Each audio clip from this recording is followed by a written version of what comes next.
Last night, I did not sleep till late. Then I began, so the servants tell me, to cry out, to laugh, to chortle and chuckle in my sleep. I do not remember that. I remember I woke before dawn to find a light, more brilliant than any day, filling the room. Its glare so strong, my eyes watered at it. My throat burned and my skin was parched.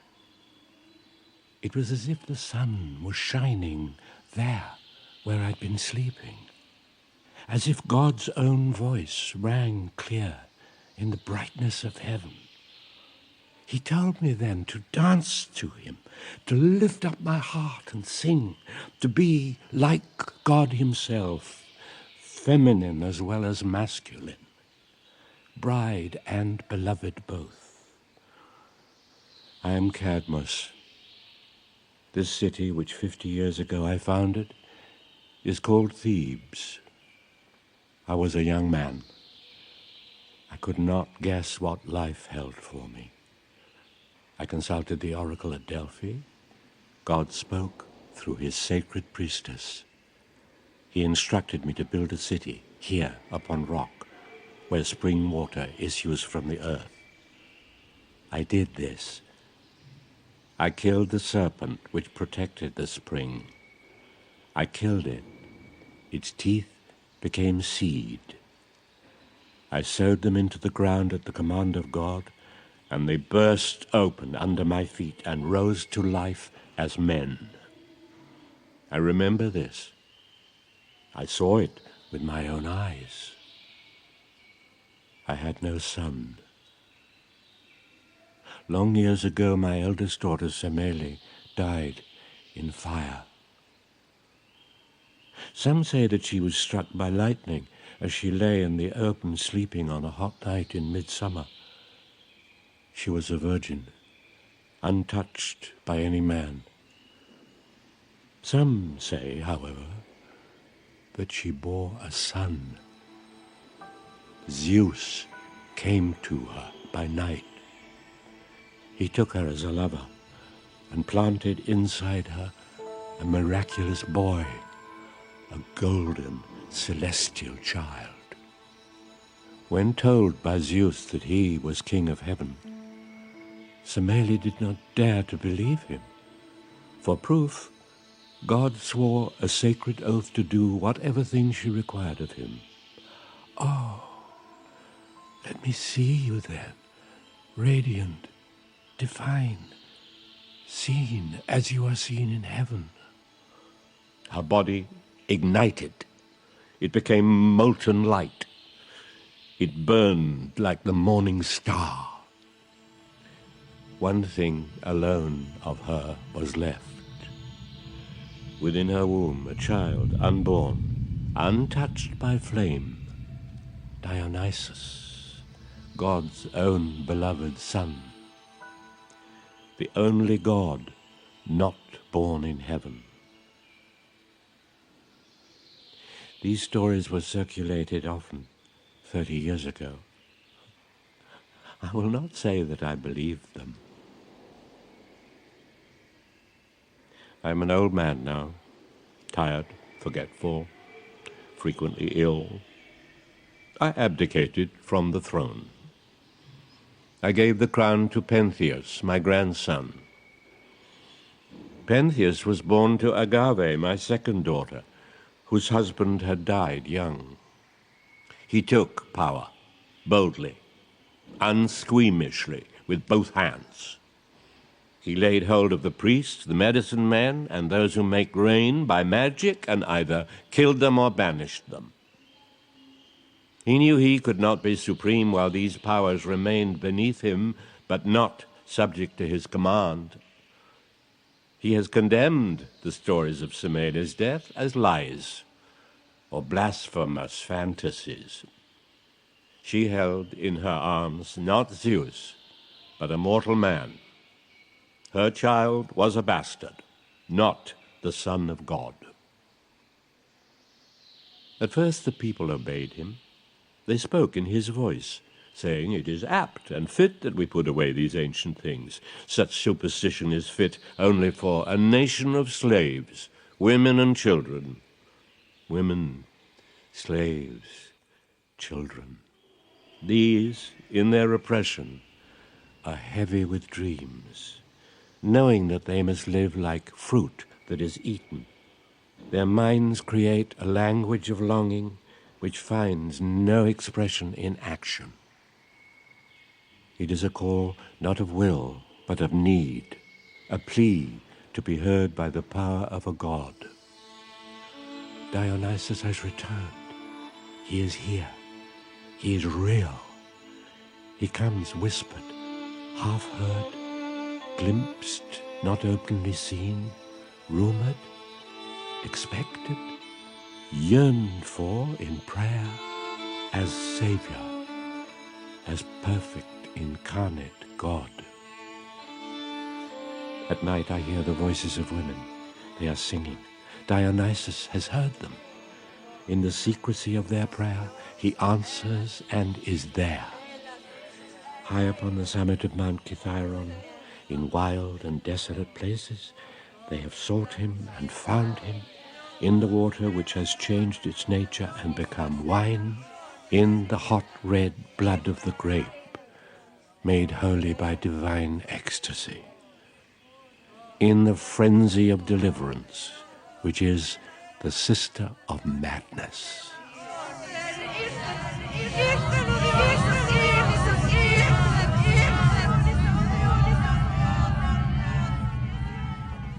Where's the king? We need to see him. At once. Immediately. The king is already returning to the city. Say to me what you wish me to say to him. Be brief and be plain. Then, briefly and plainly, religious mania is spreading through Thebes like fire. The smell of disorder is in everyone's nose. Violence, rebellion follows. This may happen very soon if prompt action is not taken by the crown. The king knows there has been trouble. Reports have been dispatched to him, as is usual. But you know the king. He will not be happy until he has taken charge of the situation personally. Let us wait calmly and patiently for the king to return. In my opinion, this fire, as you call it, is too violent to burn for long. You know that the 7 gates of Thebes stand open, that the guards in the garrison abandon their weapons, that they sing hymns to heaven like women and children. Can you stop them? Can the king? Can anyone? Welcome, sir. Welcome back to Thebes, my lord. Welcome. I leave my city for a brief, well-merited holiday. I return, and everywhere there is anarchy. And you dare to say welcome to me! Listen! Listen to it. There's singing and dancing in the fields. Every tree, every cottage door is hung with flowers. Everywhere, rising like smoke, hymns to Dionysus. Everywhere, the jangling of pipe, tabor, tambourine, flute. The people, naked in the hot sun, no guilt, no shame, addled with wine. The stink of incense, the age-old smell of heat and sex.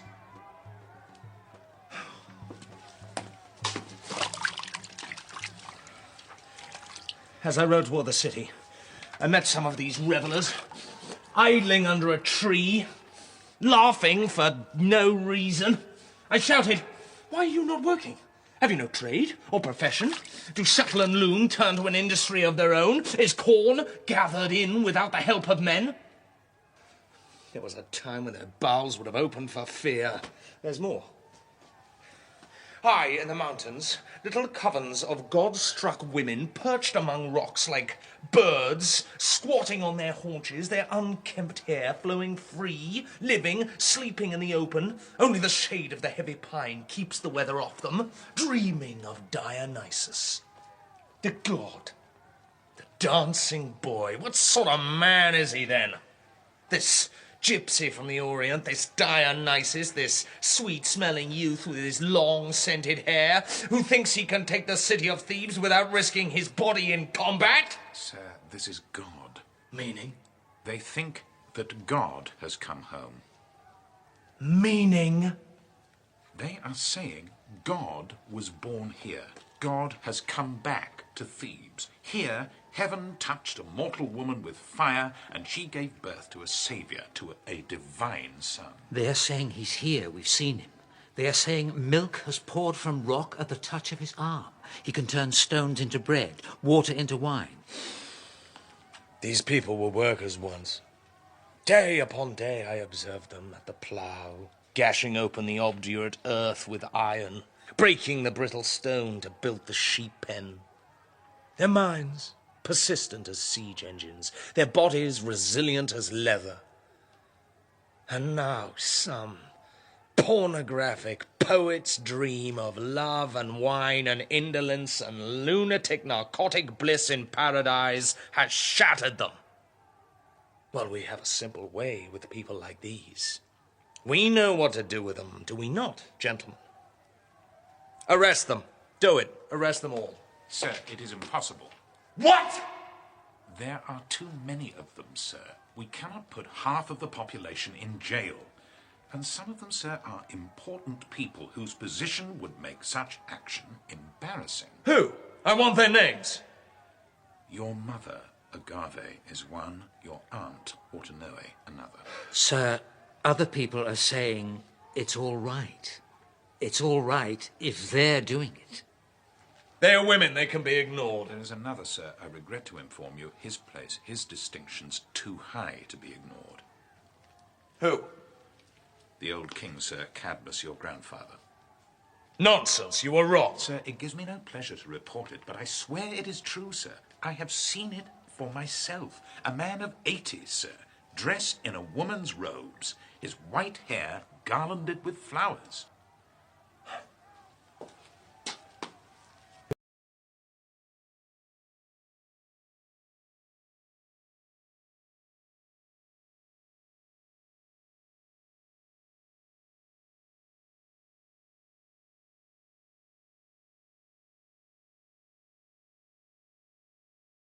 Weakness in me. By this rough school he put iron into my soul. So at 20 I was judged ready to assume the absolute authority of a king. He put the crown upon my head and knelt and kissed this ring. What influence or what charm has induced him to betray me? Sir, there is a name upon every tongue, a name you have forbidden. Yes. Tiresias, the voice. I should have predicted this.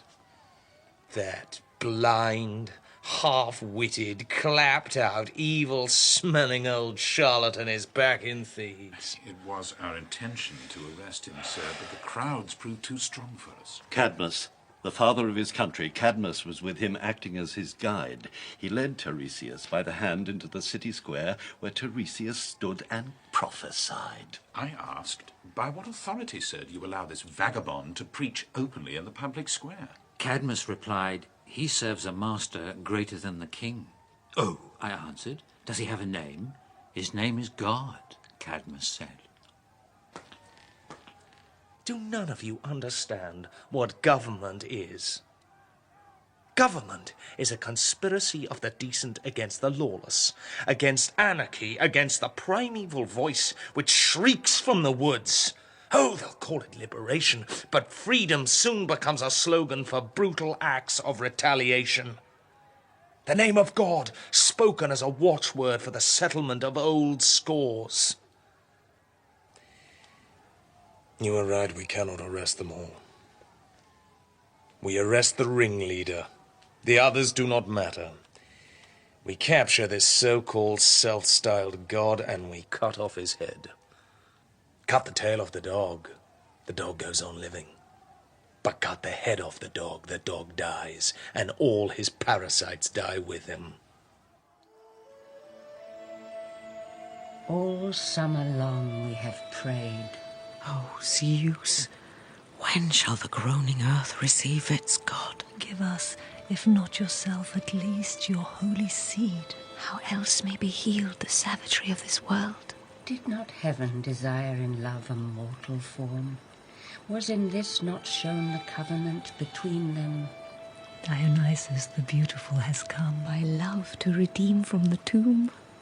Zeus conceived him in heaven, in the star realm. But he was born of earth to Semele, the virgin. He blazed from the womb, horned like a ram, wearing upon his head a crown of living serpents. Provoked to jealousy by his miraculous beauty, the Titans laid violent hands upon his infant divinity, tearing his lovely flesh and scattering it like grain. But there, where his body had been broken, the silent earth received him as a friend.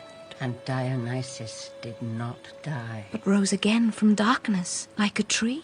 At the shock of this pain, his heart learned wisdom. Thus he became a boy-man, sweet to look upon, full of wounds, full of suffering. Zeus put him to the gentle nursing of the nymphs of Nysa, the sacred mountain. He grew there to manhood in guiltless freedom, secret, dissonant, and strong. As a reward to them for so loving him and serving him and feeding him. The sweet wild honey of Hymettus. Dionysus created for them the sacrament of wine, which was not known among men until Dionysus brought it to them out of the east. Wine, which lends lightness to the mind in its heaviness. And to the body overborne by tiredness. Rest and peace. Oh, now that the sweet of the summer comes on, women run to him. They abandon loom, abandon home. See how he draws them to him, like pollen out of the flower. Oh, he is as wild as the mountain stream falling in glory over smooth stones to the sea. The horned bull chewing the dark berry, the red berry in its green solitude. The hawk upon the stillness of the air, resolute, hungering for blood.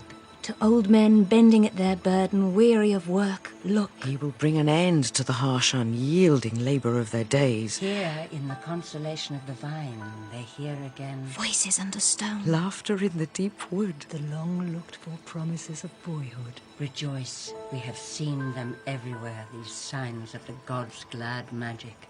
The calmness. The holiness. The devouring madness. The supple. Dangerous. Power. Cadmus, come on out! Bring your tambourine and flute.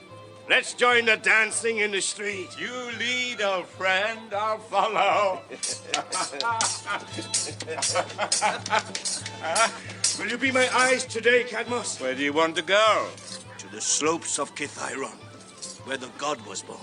I cannot take you there. It has been forbidden. By whom? By my grandson, the king. Listen to that beautiful girl. How can you know that she is beautiful? In my life on this earth, by God's will, I have been both male and female. Feel, the goddess Hero took my sight for boasting it. Zeus could not restore it, but the knowledge I gained has made me his prophet. Born like we came and joyous out of the womb, not grief bound and jealous, but open and full of song. Not to clay or worm do we belong, but to a realm of angelic bliss.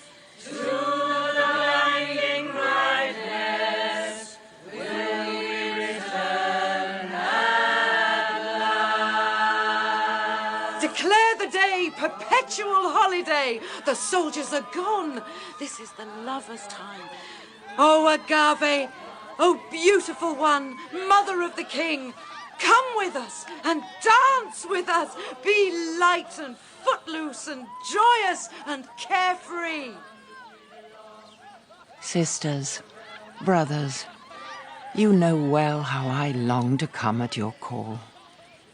I too have tasted the freedom of the vine, the dark grape, the red grape, the blood, the holy thyrsus, the kingdom of easefulness and wine. My soul is faint with love for the new god Dionysus, and the richness and goodness he brings us. But I cannot come yet. My child Pentheus, the king, is stricken with hatred. I cannot come before I have tried, one final time, to warn him, to persuade him to see sense. Oh, sisters, hear me. My body and womb are torn by their own secret cry. They ache with a melancholy which is part of becoming old, white-haired, spent, dry. This you also know is true, that life is not light or sweet, but bitter with private sorrow, that we labor from our youth for truth and fullness and happiness, but struggle and strain to no purpose.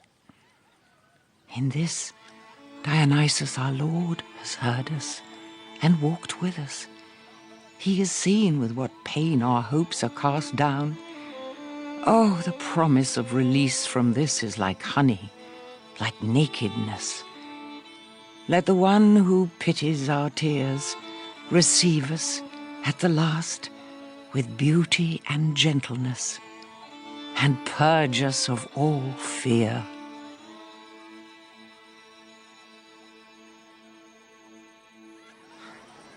This new god has come to turn the world upside down. The father will disown the son. The son will publicly condemn the mother. This disorder is not anarchy, as the king's men say. Today, all the old allegiances die. Cadmos! Tiresias!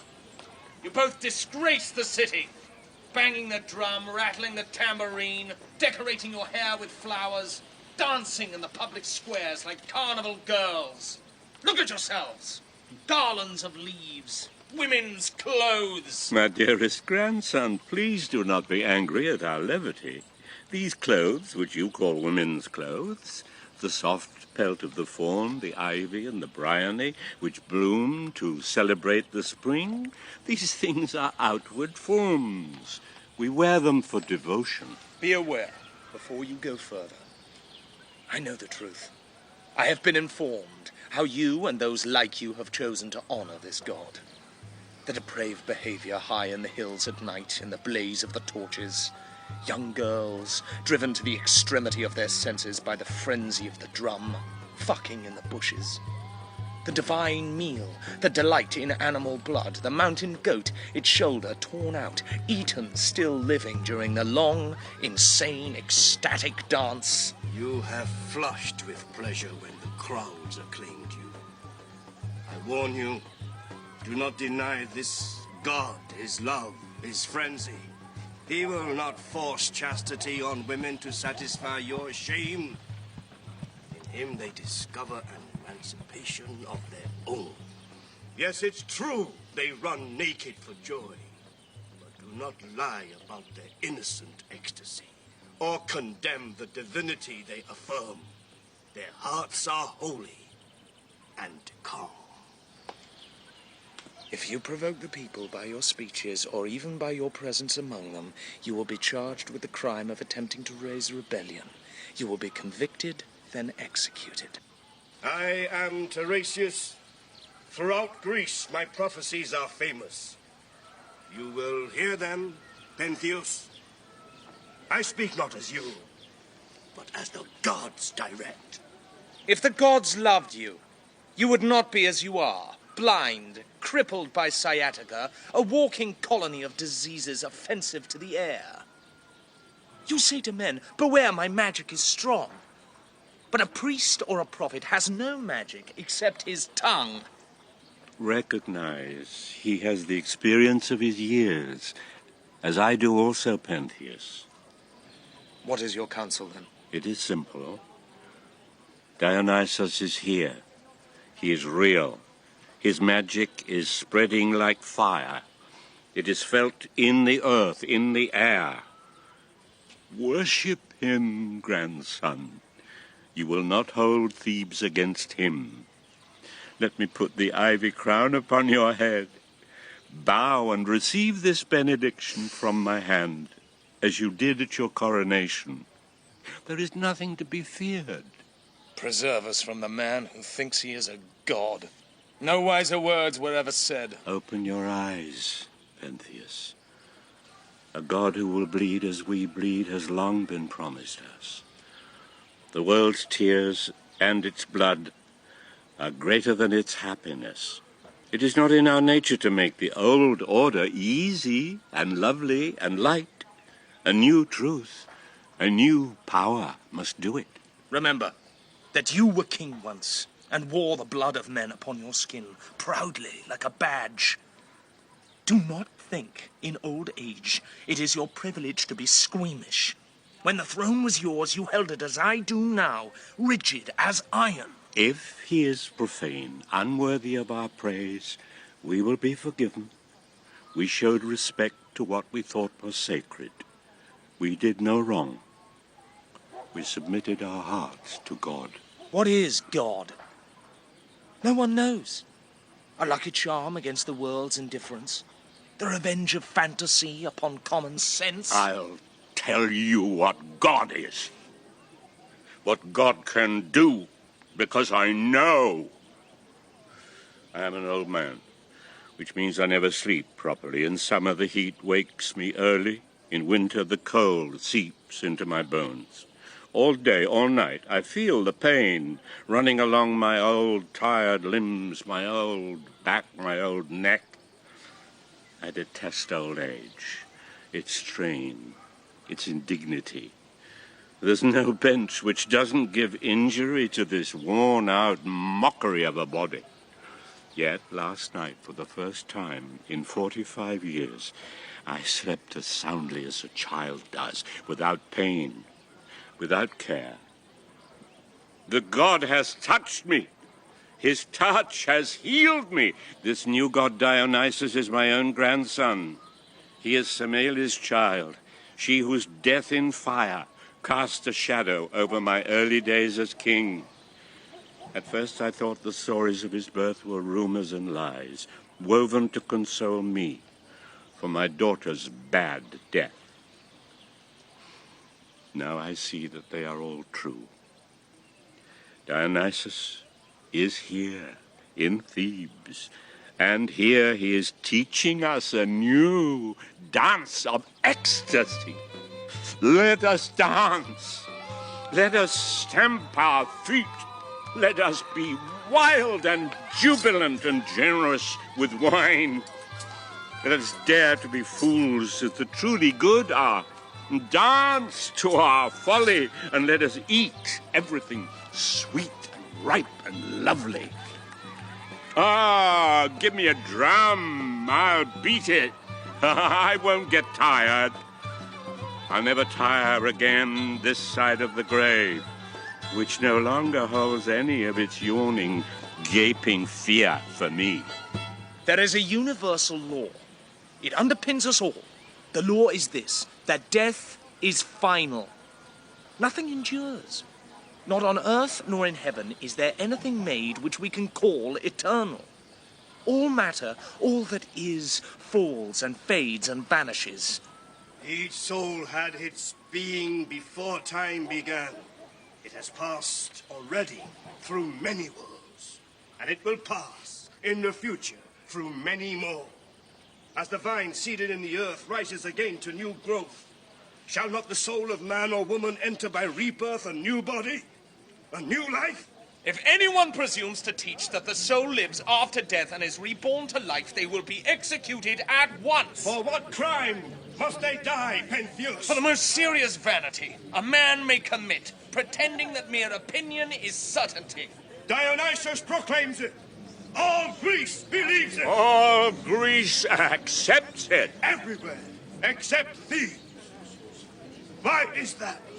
Thebes is sane. You were not born when Semele died.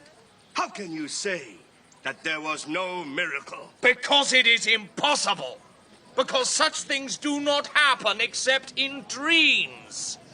Can Zeus, at his pleasure, at will at whim violate every law which governs the material world? God can do anything. A virgin girl who gives birth is not a virgin, but a liar. And if she gives birth, her child is a bastard, not the son of God. No, Pentheus, you are wrong. Hear us. In the beginning, God and the earth, What is above and what is below, found beauty in one another and loved one another. And soon what had been divine desired to live in bodily form and was made mortal as man. corporeal like the earth. And leaden as the earth. And, moulded by injury and wrong, it grew sullen and sorrowing. And therefore its life became Not life, but death, pitiless as flame. And the terrestrial world groaned beneath the burden of blood. so the divine spirit in the mind of mortal men and women. The spirit which had known God and seen him and walked with him in heaven. Pleaded with him in lamentation. For the beauty that was despoiled by life. The capacity that was wasted by life. The body that was torn and ruined by life. But yet took satisfaction in destruction. And it cried to God and said, Oh, let there be some part of the divine power created to live upon the earth to instruct us. Let the spirit of sympathy, which is the light of the sun, the harmony of the stars, and the love between what is above and what is below, transform and redeem. Let God be made man. Help us. Set us free. We are not gods, but desire to be. We are not divine, but composed of divinity. This is the meaning of the story of Zeus and Semele. These know him best. Listen to them, Pentheus. From the beginning they have greeted him with frenzied acclamation. They've cast flowers down as a carpet in front of him. They've followed him and loved him. Your own mother, hearing them, believed and became one of them. Yes, I am betrayed by those who should love me. My own blood family, my mother, as you say, my own mother, Agave. Even she is disloyal to me. For shame! All of you, down on your knees! No, my son, I will no longer kneel to you. I have been silent long enough, and have listened long enough to your slanders and lies, the language you habitually use to bully and intimidate. For shame! You accuse us without cause. Those who are initiated are bound by this promise of their faith, which they affirm before the god in these words. I swear to give up my life for the salvation of my brothers and sisters, who constitute the whole of mankind, and, if called upon, to die in the defense of truth. We are not brothers, but competitors. Law, power, wealth, only these are strength. There is no law or power or wealth which will endure. There is only truth. Truth? What is truth? A word as light as the feather of a duck. Oh, you are cruel and harsh. And oh, I ask how. How is it possible I gave you birth? You who are young and strong, but not like a young man, feeling no need of a lover, denying nature. You make a bed of your own intolerance and anger. Did you not rear me to be as I am? I do as a ruler should. I bind with tough and biting penalties he who is lazy, he who is weak, he who in his heart nurses evil intent. Yes, and these laws have filled up your prisons and sent many, incontinent with fear, to the axe or the gallows. If you had seen what I have seen, faces ringed by exhaustion or pain, the burnt-out slave, his life a futile, shaken fist, the ruined girl, pregnant, abandoned, unmarriageable, kneeling under the stars, her eyes solemn with longing, drawn by the moon's magnetism upward to the mysteries. I am guilty too. I was young. I was wealthy. I had no feeling of this. I was the daughter of a king. I despised those whose hands were dirty. I was proud of birth and beauty. I spoke as you speak today, arrogantly. But I was wrong. Mother, I forbid you ever to approach me again. The city must be protected, the law upheld. As for these women who follow the new god, the superstition of wine and blood, this is my final word. Arrest them! By their assembly here, they have forfeited their freedom. Let the prisons be made ready to receive them. You speak without understanding, embracing your own ruin. You were weak once, and then you loved me. Now, grown strong, you repudiate me, not knowing the bitter struggle of your nativity, nor caring what need I felt between mind and womb, to love you and conceive you, and bear you and bring you into the light. But I see that my agony meant nothing to you. This is true. In the mountains, the god releases us. The wildness of the place, the emptiness of it, sets free our sacred frenzy without doing harm. No man or woman whose nature is evil can serve the god or come at his call. They slander us who talk of violence and excess. The world is a prison house. All my life I've longed to be free of it. But free of what I did not know or guess. Until this moment.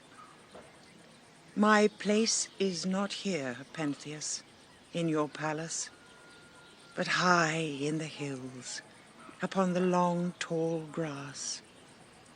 You are my son, but you have disowned me. Be no longer anything to do with me.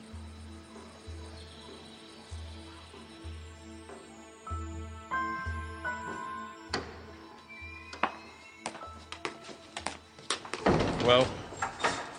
Sir, Dionysus is here. We have apprehended him. The god was not difficult to find. High in the hills, evidence of his activities is everywhere. The trees are draped with garlands. The fires which decorate the night are not put out. The embers still smoke. The smell of freshly cooked meat hangs in the air. Some of the women, I am certain, had eaten the raw narcotic mushroom. They formed a circle around us, their painted faces staring at us, their eyes full of animal insolence. Or they were singing some chant or song to power of sun or influence of moon, clapping their hands, tossing back their heads to shout in violent rhythm to the god. Sir, I looked as closely as I dared to see what kind of people these were. Sir, of what you have suspected, debauchery, drunkenness, licentious perversion, there was no mark or trace. But then, oh, sir, a voice spoke out of nowhere, out of the air. Stroke the rock, and like an udder it will give you milk. Touch the tree, and lo, it will bring forth miraculous honey. As he had said it would be, so it became. Autonoe, your mother's sister, bent her face to the rock and began to lick it like a cat. I saw her mouth, bright with milk. I saw it. Another woman struck the trunk of a cedar with the pine-tipped thyrsos, the staff of power. At once the tree dripped gold with honey. It bled into their hands, which they had cupped to receive it. I thought, this is a dream. Wake up, I thought, wake up. But I could not wake. It was real. It was really happening. Sir, I beg you to believe me, truly. This god, this new god in all his beauty, he is God's own son. This is the high season of the summer. Everywhere there is a deep heat. For 15 days the skies have been bare of cloud. No rain has fallen. Even the cicada under the dry stone is parched and longs for water. Yet, wherever the song of Dionysus is heard, in the woods, the fields and the valleys, the earth teems with promiscuous life. There is a wetness in the picked grape, moisture, and a smell both warm and cool, oozing from root and the branches that bear fruit. No words from you, Tiresias. Your mouth is full of the toxic smell of vegetable gas. What will you do next?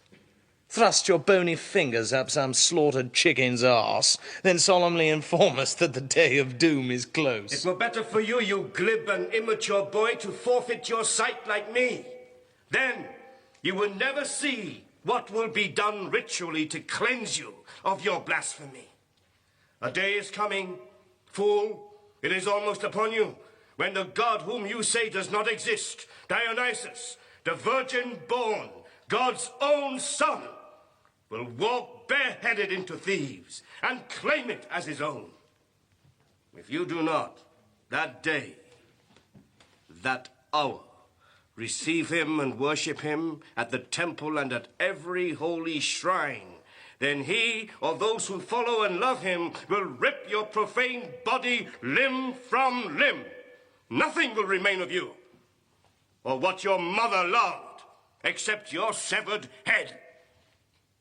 Be warned, you child posturing as a man, pretending to an authority no mortal king can possess. I do not bluff. Deny the god, ignore prophetic word. Soon you will be whimpering that I saw everything clear and plain enough. That is more like it. Finally, you sound like a prophet. A prophet about to suffer a terrible death for his belief. Look, he is here. Footfall at evening brings him out of ambiguous shadows. At last he is here among us, his long hair dusted with poppy flowers. He blows upon the rust colour of the dry earth, his seed awakening breath. Worship him. Oh, Dionysus. I was beautiful. I was God's own son. I threatened long-held power, and so they tore me and destroyed me. But my heart could not be buried in the sullen earth of winter, and the darkness of the tomb could not contain it. Therefore I arose from the wreckage of my persecution like the undefeated dawn, like the violence of the sun. Who are you? I am the incarnate Son of God, the Lord Dionysus. Behold. Although I come to Thebes in human form, appearing to mortal eyes as a mortal man, yet do not mistake me. My nature is not gentle. It is like fire, or a flaming sword. No. You are a mortal man, and your body is susceptible to pain. Hold him. Hypocrite. You sit in judgment over me according to the law, and then in defiance of the law you strike me. I am king. It is my prerogative to strike you or to kill you or to set you free. I come to warn you, Pentheus, do not make war upon a god. It is stupid and perverse. Is it not perverse for a god to consort with criminals and drink wine to excess? Look, in the king's presence you were drunk, or you were drugged. In this way, or in some other way, much worse than this, trafficking perhaps with a demon, you have hallucinated this god, this new obscene religion. Tell me then my felony, and how you will punish me. We shall crop bare your long and lascivious hair. My hair is God-given. You blaspheme to despoil a gift of heaven. Next, you will surrender that obscene staff of power. Then take it from me and break it if you dare. You are going chained to a prison where your body will be broken. You will not keep me there. I say at God's command your prison doors will open. I say you have forgotten the harm which the power of a king can do to a man. You are wrong. You have no power that is your own. Power is from God alone. How do I know that what you say is true? Others have told you what should have convinced you. You offer no proof. You threaten, you bluff. No, I have spoken with authority from heaven. Show me, if you can, the power by which you come. Think what you have seen in vision, nightmare, and dream. Oh, beware! I saw his magic once in Lydia at a village there. The god looked then like a child or a very young man, but delicate as a girl. A crowd, curious of his fame, gathered to see him and hear him. It included an old man. The village schoolmaster. Who, finding something in the boy's appearance and speech offensive, or otherwise not to his liking, he began to insult him and threaten him. And then he attempted to administer a beating to him. He took hold of the boy by his long, bright hair. And seizing a rod, lifted it above his head to strike. He shouted then as if he had been stung. The rod was rippling and curling with vine leaves. The man tried to swing his arm, but could not. It had become knotted and gnarled like the branch of a tree. Next he was aware that his legs had thickened and joined, that his feet had penetrated the earth as roots. If any thought then entered his brain of pleading to the god for mercy. By now he was too far gone. Every part of him. His face. His hair. His limbs. Even his clothes. All of them were the texture not of flesh and blood, but of wood. Oh, believe me, what I have seen with open eyes, I offer freely for your scrutiny. These are not lies. Sir, the place where these mysteries were fulfilled is sacred still. Ivy crowns the tree. Garlands hang there all the year. Woven out of herbs and flowers. And dedicated to the power of the gentle, savage god. We are a civilized people. Our minds are sophisticated. Let other nations worship their lustful or vicious gods. Here in Thebes we have no liking for these corrupting extremes. Thebes breeds men, self-disciplined, self-reliant, dutiful and strong.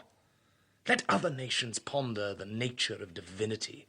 Let them become weaker. The world we see and touch is our father. It is harsh and hard enough. Let us not construct another above the clouds, beyond the rainbow's span. I say that when religion takes root among men, disaster follows, lunacy, excess, degradation. Is it not enough for us to be mortal and stand on the earth alone for a time? Must we be gods and claim to know what never can be known? Things are hidden, only to be revealed, and made secret only to be brought to light. Salvation is through knowledge. Knowledge is what has always been, but what you, the living, have hidden. Resurrection is the revelation of this truth. Be no longer divided from God. God is seated in every conscious mind.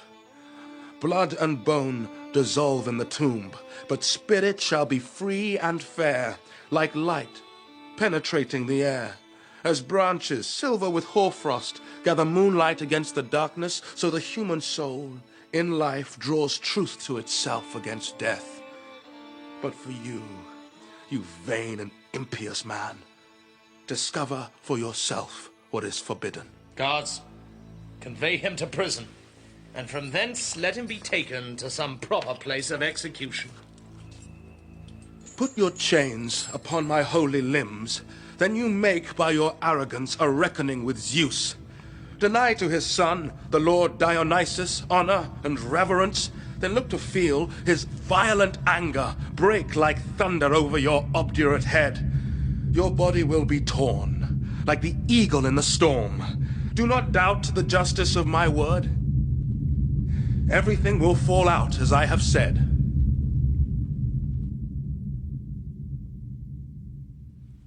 I am an old man. Old age has taught me one thing, that we know nothing. What we know, we only think we know. Certainty is not truth, but conviction of truth. Last night's dream was real enough when you slept it and dreamt it. Life is as light as a feather, if only we could see it. I beg you, therefore, see sense. Consider, for once, the possibility that you are mistaken in your hostility. Do not treat this new god disrespectfully. Surely it is a small thing, a prudent thing, to receive him courteously, whoever he is, whoever he may be. If there is a god, why should he come to earth in this disguise? Why dress in these effeminate clothes? Why associate not with a king, but with a criminal and the reprobate?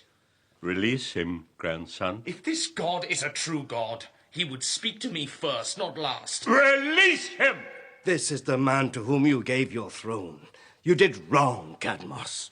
He's young, clever, strong, but he's not fit to be king. He is king because he is strong, and we sleep safe because he is strong. Of all my children and grandchildren, only Pentheus was fit to wear the crown. I do not say that he is gentle, good, or wise. I say his strength has been like a hammer to our enemies. Take this self-styled prophet and escort him to the gates of the city. No! Do not handle him roughly. For my grandfather's sake, I deal with you gently. But never in my lifetime will you enter Thebes again. You are right. I will not. You are lucky. Go. As for you, followers of Dionysus, prepare yourselves. Tomorrow at dawn, you march to the gallows. Hear them as they come in, the already dead, the calm condemned. Observe the brightness of their eyes, their skin. Death has not yet withdrawn from them the living sheen on every created thing. Although they sing, listen. The tread of their feet is an anthem. Ruin lies upon them, new minted and clean. What is left for them now? The moon, pale at dawn. The moment of preparation. Then the short walk out into the sun. Memory and time bending to nothing. The sunlight will scatter their souls like birds from the trees. When they hang in the bold blue morning. To the patter of the drum. O virgin-born, God-born Dionysus, they are your children. See how they are suffering. How this king oppresses them. Hear them this bitter night. And redeem.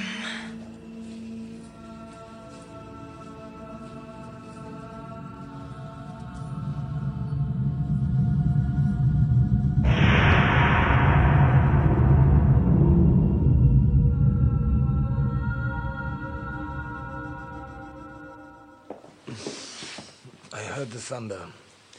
Tell me what has happened. Sir, there has been an earthquake. It struck the southern part of the city shortly after midnight. The walls of the prison were shaken to their foundations. There was widespread panic. The gates broke open. The guards fled. The prisoners are free. Free? All of them, sir.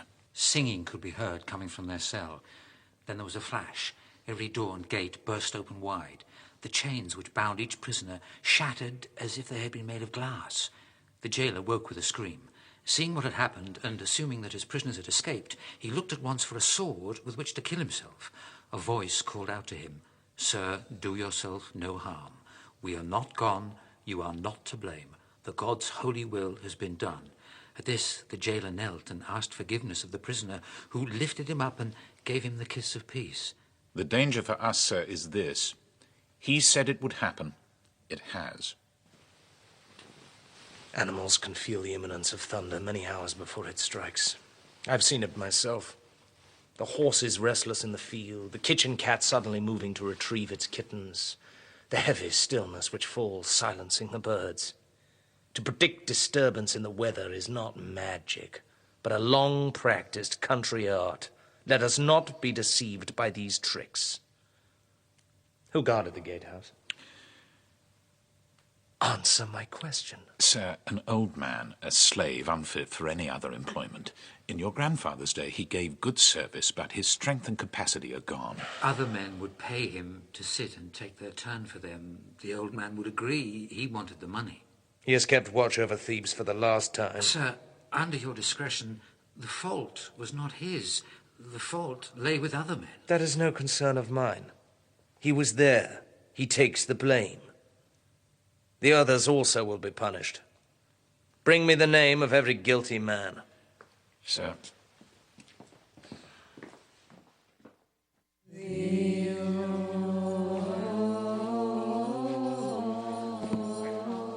I have worn out the bright promise of my days for you, Pentheus. To me, your thick city walls are a luxury. They do not protect me. If they fell, then I would be what I dream of being, Pentheus. Free. Free to follow the rising sun at dawn. Free to return at evening from fields of my own which I would till with my own hands. Free to refuse the persuasions of a king The manacle biting like a claw at my ankle. The lash burning the persistence of your task into my soul's mutinous flesh. The mud-made, bare-clad hovel home you stable me in. The earth I sleep hard upon, which denies me the warm cedar wood, the cool stone of the village I grew up in, the stream, the watermill, the forest, the ripeness upon the corn at harvest, the long-lost loveliness of a woman whose form my eyes retain before sleep in your darkness. Look, you have whittled away the brief years of my beauty, Pentheus. The days when my body, my bones, my teeth were still animal strong. The season when my heart might have sung love songs of its own. These should have been as a gift to manhood in manhood's prime from the gods in heaven. Once these were mine, Pentheus. They will not come again. Instead, you tore me unregarding out of childhood and set me to work at your ramparts, turning the stones for your endless iron roads, digging the filthy, intractable earth to find spaces for the airless dungeon houses which filled your dreams. Oh, Pentheus, because of your sullen ambition, I have never known holiday, festival, feast day, marriage day, day of child's nativity, any day which the gods ordain, so that love may live among us and nurse us gently to hope. Oh, it is hard and ugly to see how corroding time eats youth away, how strength and capacity are nothing, only promises broken by captivity. In your service we live not as men, but as ghosts. Look, though we die swift as the wildflower under the frost, yet in our death we are happy. We lose only our misery, poverty, and slavery.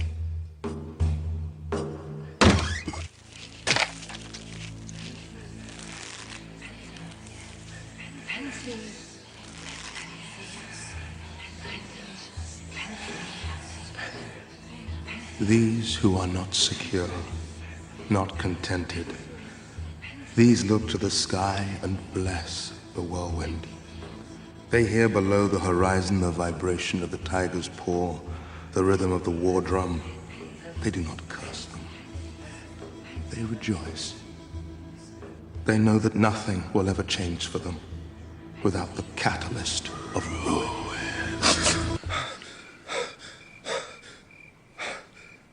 Who are you?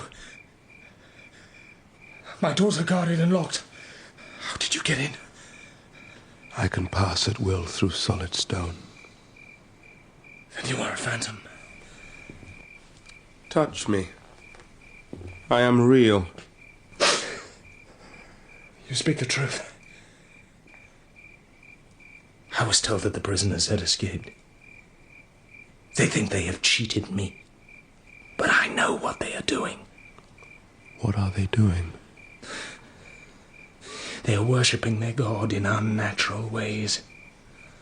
They lie on their backs under the stars. Their prayers are prayers of licentiousness. They think that joy and idleness fit together like gloves. I will go to Kithiron. I will see for myself what is being done. There I will arrest them. They will know by your clothes that you are the king. I will dress as they do. I will dress as a woman. They are many. You are one. They are weak. No, they are strong. You have oppressed them beyond reason. You have put this mania into them. They raised rebellion. They have done the city harm. I am here to warn. These are my own. hurt none of them. They have eaten the bread which is my flesh. They have drunk the wine which is my blood. You seek to obstruct me in the execution of my authority. I warn you, I will kill the man who stands in my way. I will not prevent you. How may that be? A god cannot die. But life is soon beaten from the frame of a man. Then your magic is nothing. Only emptiness. It is what it is, Pentheus. Do not touch these. They are mine. To me they came running like bride to groom. Our slavery is broken, they sang. Earth is given in marriage to heaven. Their hearts were leaping for love and love's intoxication. You alone have spoken against them and declared the wedding is not lawful. The guests shall be barred, the music silenced, and the house darkened as if for a funeral. And now they dance their freedom in thornbrake and forest, where Orpheus once brought music to charm the stubborn wilderness of elm and oak and merciless climbing ivy. There, by the sweetness of his melody, he gathered the creatures to him, releasing them from the burden of age-old savagery with song and intimations of wild, ecstatic joy. All these I protect, and every blow which you inflict falls upon me, and I suffer it as mine. Every time you kill a man, the wine I delight in turns to blood, and the blood is my blood. Why? They are slaves. They are women. I am in the slave more than in the free man. I am in the one who starves more than in the one who is sufficient. Understand, you and the beggar and the broken and the condemned are one. When you are as they are, then you will be whole. Who are you? I am the corn threshed upon the threshing floor. I am the vine cropped and pruned to nothing. I am the dead man who lives and is eternally young. I have seen the torches burn to herald the dawn. I have heard the voices moan in ecstasy or pain. What magic or what ritual does the night conceal?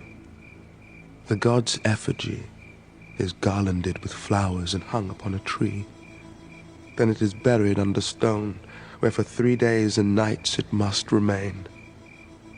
On the third day, before dawn, a lighted torch is carried to the tomb.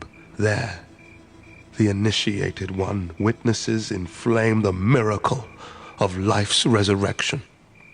Is there meaning in an effigy? A wooden nothing? No.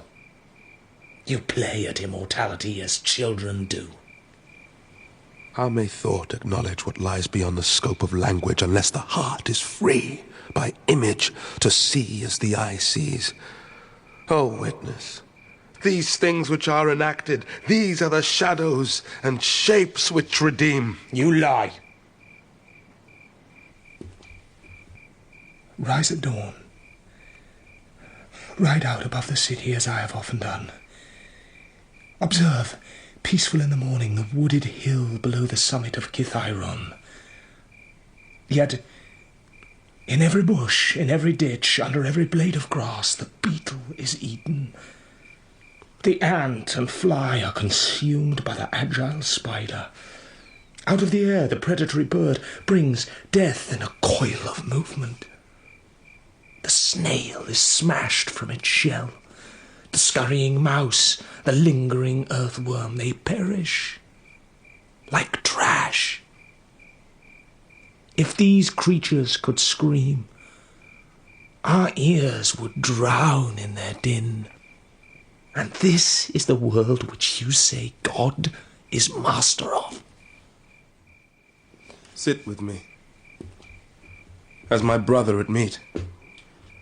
Feed upon the fruit of my heart. Look. You are bleeding. Your body is running with blood. It is wine, Pentheus. Do not pursue the limiting pleasure but the infinite joy. Abandon desire.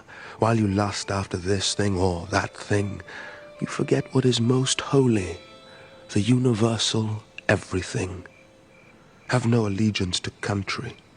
All countries are God's country. Nor to city, nor to tribe, nor to leader, nor to king. Your loyalty and love must be to all men, not to one man, to the light in every created being. Remember, none are above you, and none below you. In doing violence to either, you do violence to your soul. Let the radiance of God burn within in every task you perform. This is freedom, this is joy, which even death cannot destroy. Love others. Love again. Love me. You are preaching anarchy. I will see you stripped naked and nailed to a tree. I am like a reflecting glass. In me every man will see himself.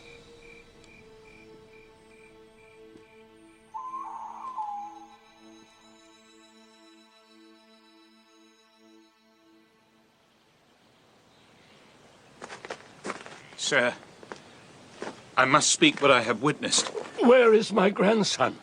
Pentheus, the king. Pentheus, our king, your grandson. He is dead. The women, the god brood, they have murdered him. Often what comes to pass is what we have feared the most. Say how this happened. The king rose long before dawn. He dressed without summoning his slaves. He put on the robes his mother Agave had worn when she was a young woman. He anointed his hair with oil and myrrh and drew shapes with paint around his eyes, shadowing them as a woman does. Then, concealed in a heavy cloak, he went up to the summit of Kithaeron, alone and on foot, instructing us to remain below. The god-mad women whom we had come to see were sitting or lying among the pines at the hill's crest, strewn in their nakedness like discarded clothes. Some were asleep, contented, exhausted. Others were doing simple work, mending what was broken, stitching, cooking. As the sun came up, one by one they awoke, or put aside what they were doing. They gathered in a circle, raising their hands to the dawn, and began to chant. The noise ebbed and flowed like the sea. The great, wide, deep, dark, interminable, ever-rolling sea. Then the god was there. He moved among them through the long, tall grasses. I saw him clearly, as clear and sharp and real to me as my own fingernails. I watched the king as he drew closer and closer. Because of his disguise, his heavy robes, his painted face, none of them noticed or sensed the danger. There was a gasp from the women as he struck the god upon the head with a rock. He shouted, "Beauty is a fragile thing. Look, it can be made ugly in a moment." The god did not return the blow. The king struck him again. I saw the bright flash of blood on his skin. Then the king drew a sword from under his robe. He seized the god by his hair. He held it tight, tight as a knot in his fist of iron, and he raised the sword to strike. I closed my eyes. I could not look. I did not want to see this obscenity, the severing of a living man. But I knew that the king had struck the blow because I heard a scream, an extraordinary scream. Suddenly all the women were screaming. I could feel the vibration of it in my body, their fury at the desecration of what had been beautiful, at the strong man and the strong man's power to hurt and maim and kill. kill, which, being women, many knew well, many have known it from the cradle, that strength which, by subduing the body, can break also the will and the soul. Oh, I heard their howl, ringing in the air above me, reverberating in the earth below my feet, voices which had understood that salvation was slipping away from them, back into dream, back into the silence of useless suffering. I lost control of my stomach then, and I was sick into the long grass. For a time the noise went on, and yet now it was not like grief anymore. It was harsh and rhythmical, wild, mad singing. God has arisen! God has arisen! Our Lord is great! Our Lord is full of light! When I was able again to stand and see, I saw why. The women were swaying and dancing. They were drinking what looked like wine. Their clothes, their faces were spattered with it, but it wasn't wine. It was blood. Agave, the king's mother, sat cross-legged on the earth, her eyes shut, her mouth wide open. She was filthy and naked, chanting, keening some heavenly hymn. Do you know, can you imagine what was lying in her lap? The severed head of Pentheus, her son. They had dismembered him as if he was an animal. As for the god, there was nothing, no trace of him. I'd watched him fall. I'd seen his dark flesh fouled with blood, but now there was nothing. Only the singing. And a strange, sweet smell, like new-baked bread or fermenting wine, and the light. The light was vibrating. It shimmered like a galaxy of dragonflies. What of my daughter? Speak. I need to hear. For long minutes I watched her as she stared at it, this ruined thing, her child, her king. Those finally silent lips, calm, unmoving at last, until she recognized what it was. At this coherence, she began to scream and scream. Someone gave her ale to drink, mixed with herbs and poppy juice. She fell, under the narcotic, into a moaning, slumberous trance where mind pain and heart pain were dulled, but the image of what had been persisted on the retina and pierced the brain. Where is she now? Sir, outside the city gate. She has washed herself clean, shorn off her hair, put on her funeral clothes. Listen to them. They are rioting. A day ago our walls stood secure. The city of Thebes was unassailable.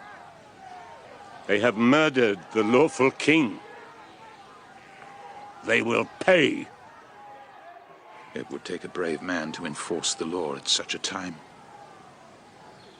The last sound I heard from the king's mouth was a cry. It was almost of pleasure, as if he was pleased to discover that these people who had preached holiness so fervently were finally acting as he thought that all act, violently. I often heard him say, God is a lie. Violence is this world's reality. But God is not a lie. Pentheus is dead. Those he condemned, they are free. Dionysus told the king to punish no one, but the king could not learn the lesson. In life, in death, you get what you have given. Easy to love ourselves, I know, but if we can learn to love the hostile, ugly, strange, resistant other, and say, stranger, you laugh, you suffer, but I know why. I am you. You are me. Then surely we will live on earth like gods. No! If we have any sense remaining, let us confess. The holiness of God's word cannot mean this. They should not have killed him. They should have done as the god had done and laid down their own lives. But their lives were dear to them. I'm leaving Thebes. I'm going to the woods. Let this god be honored, whatever we may think of him, whatever he has caused to be done. Here he was born. He came to his own, and his own did not receive him. Everything in my life has been a mystery to me until today.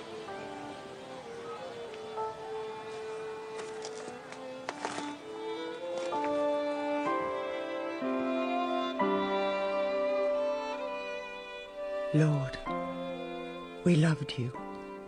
We worshipped you.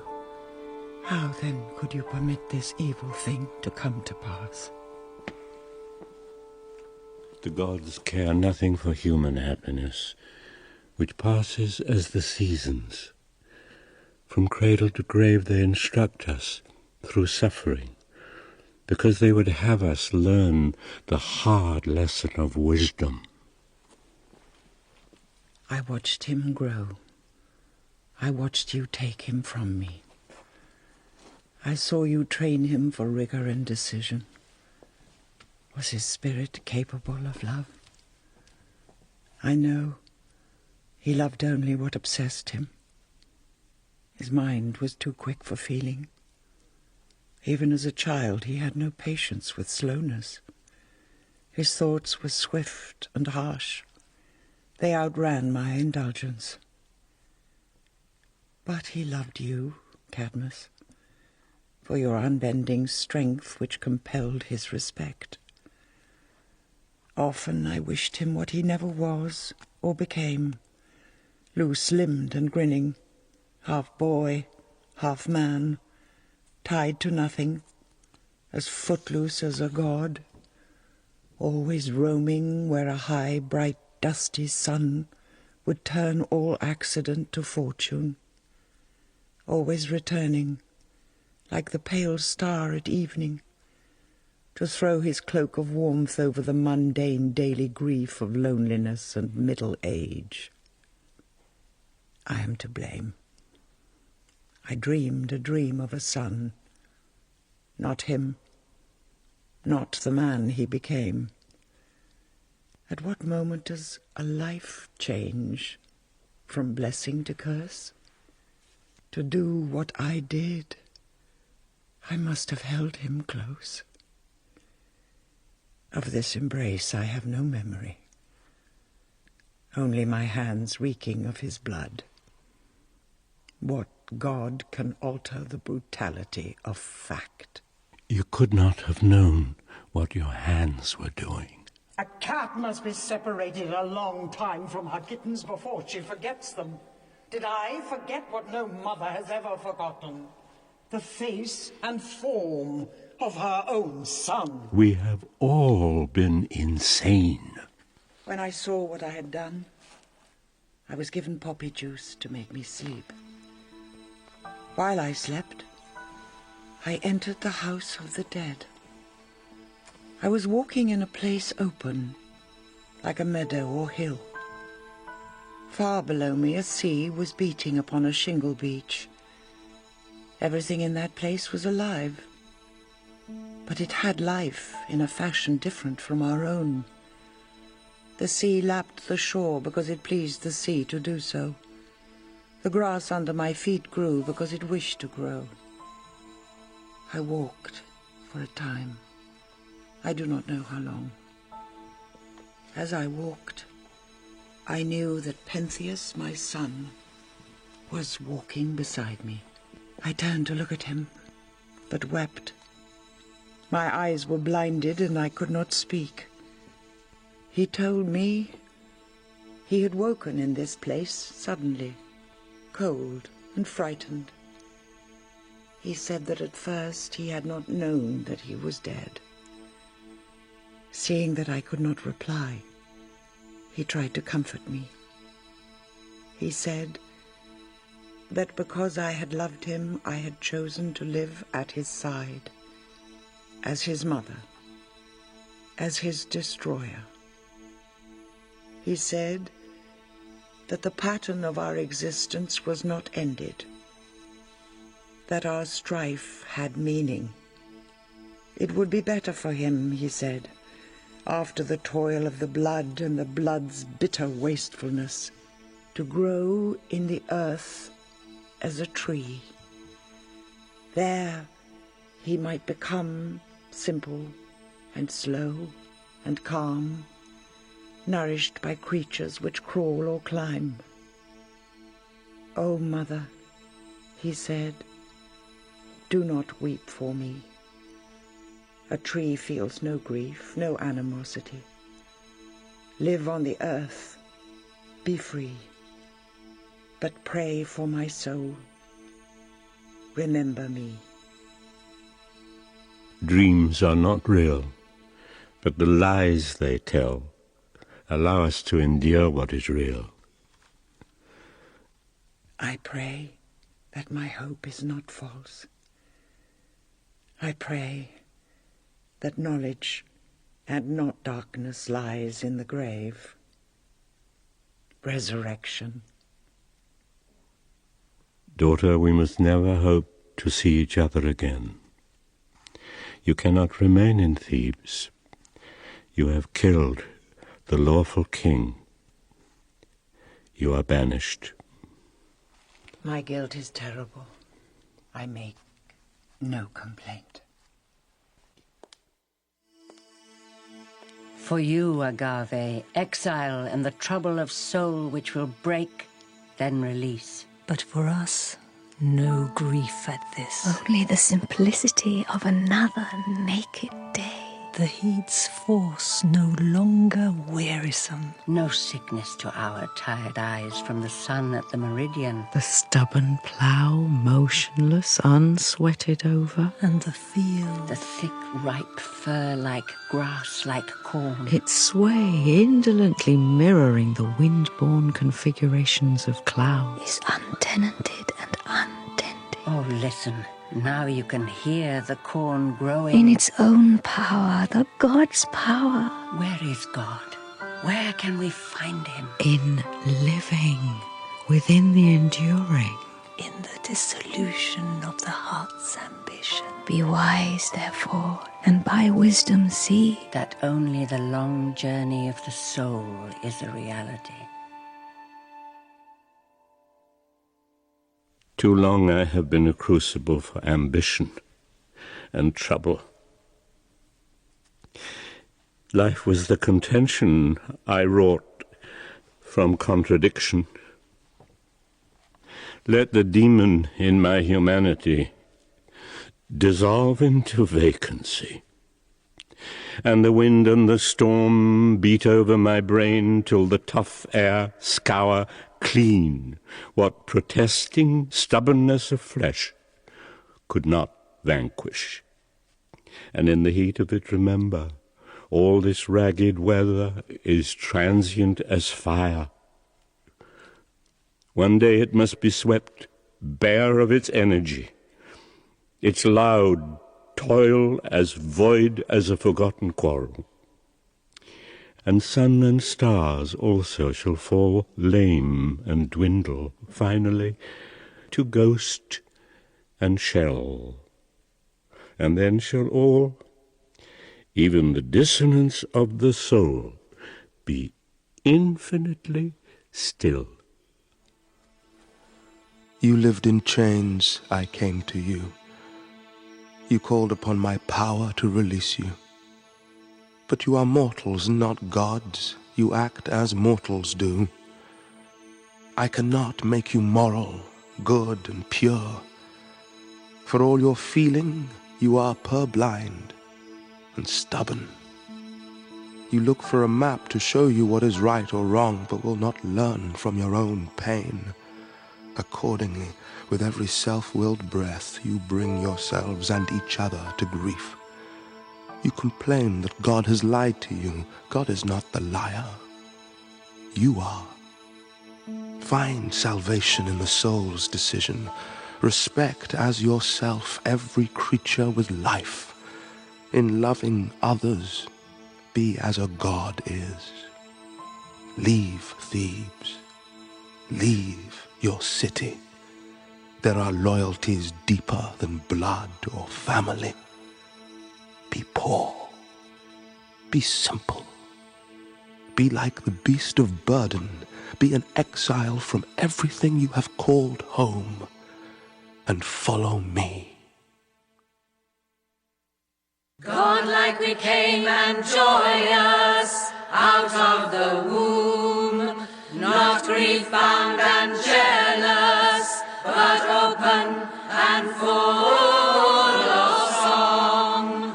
Not to play a worm do we belong, but to a realm of angelic bliss.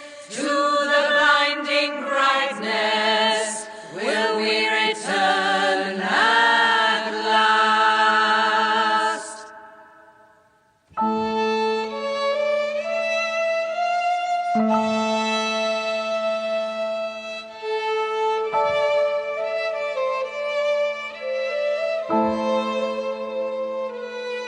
In Dionysus by Andrew Rissik, Paul Schofield was Cadmus, Diana Rigg Agave, Toby Stevens Pentheus, and Chiwetel Ejiofor Dionysus.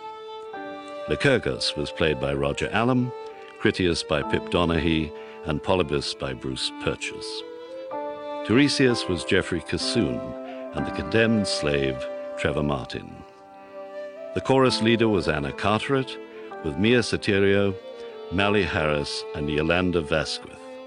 The music was composed by Mia Sotirio and performed by Mia Sotirio, Steve Bentley Klein, and William Lyons. Technical presentation was by Peter Ringrose and Simon Moorcroft. The director was Jeremy Mortimer.